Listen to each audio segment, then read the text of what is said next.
you ended up at Plum Village. Yeah, I always wanted to go to Plum Village. You should. And I love Thich Nhat Hanh. For those that don't know, he's a well-known Zen master. Zen He's Buddhist monk. yeah. What was that like?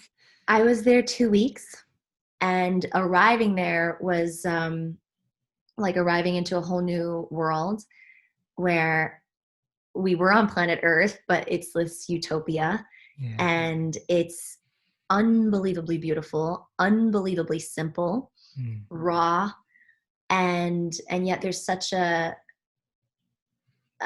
profoundness to it.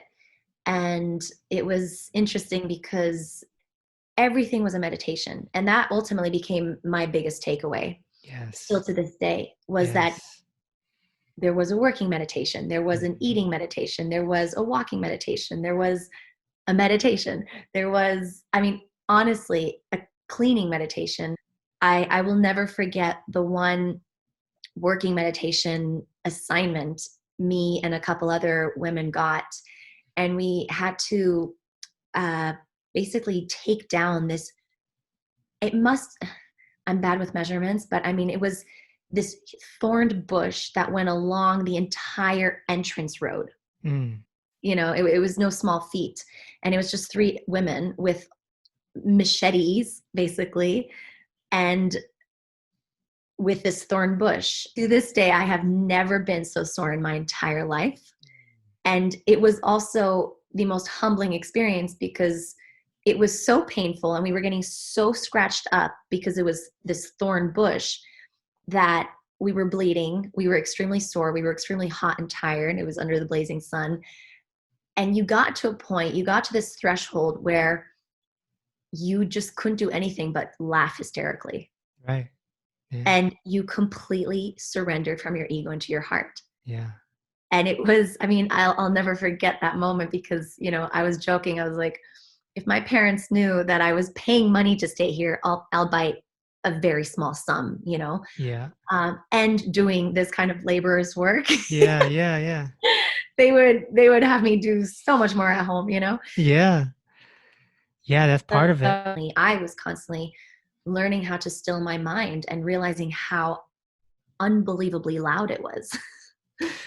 And how was the adjustment with the silence? Because when you go to a monastery, Mhm. silence becomes your best friend. Yeah. So that wasn't a big adjustment. And I actually found myself leaving a lot of the seated meditations, like the group seated meditations, and just wanting to go out and meditate in nature by myself, almost needing like more silence, more energetic silence. Mm. I will say though, the journey, the really true Zen journey began after I left the monastery, because here I am, basically thinking already again in my ego, I just spent this time at this Zen Buddhist monastery. I know how to meditate. I know what mindfulness is in the I know of everything, right? And then I I took the train back and got back to Switzerland, and my mom actually picked me up from the airport. And within 5 minutes, anger came out of me Yes. that I was like, what is this? I thought I was cured. I thought I was pure. Right. I thought I was enlightened. And it was just like, boom. Yes. Yes. Humbling as nothing else I can tell you. Oh And my gosh. in that moment, I recognized, wow, okay, this is where the true monastery begins. This is where the true practice happens. The So same thing happened to me. yeah, I've retreated to an ashram in 2012. wow. And that's where I met my mentor, who was a mystic. Mm. And life has changed, right? The drive home is like floating in the clouds. Yeah, And within days, I'm yelling and I'm screaming and I'm like, what's happening? I know. It's unbelievable. Yeah. It's It's not something that can be quote unquote cured in a week or two. Still to this day, I'm learning how to just love my shadows and love the parts that I would, so easily want to label as bad or wrong or whatever, I would assume as negative. And just recognizing that that's part of the human journey Mm, is just learning how to love wholeheartedly, unconditionally, yourself first and mm. foremost, which includes all of your parts, every single crazy nugget within you, every facet, every single dimensional aspect of yourself. The crumbs in the bottom of the toaster. Yep, exactly.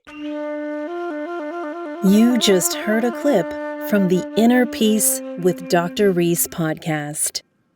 Available on Spotify, Apple Music, YouTube, and more.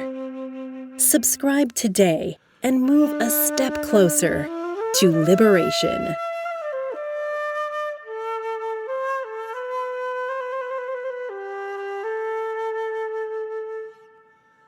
My friend, in order to keep this podcast free for the public, I could really use your help. I'd love for you to consider becoming a patron. In return, I'll provide you with behind-the-scene updates and bonus material. You can also support by listening to my meditations on Spotify or Apple, buying my books on Amazon or Audible, and by simply sharing my work. I appreciate you. Walk with peace.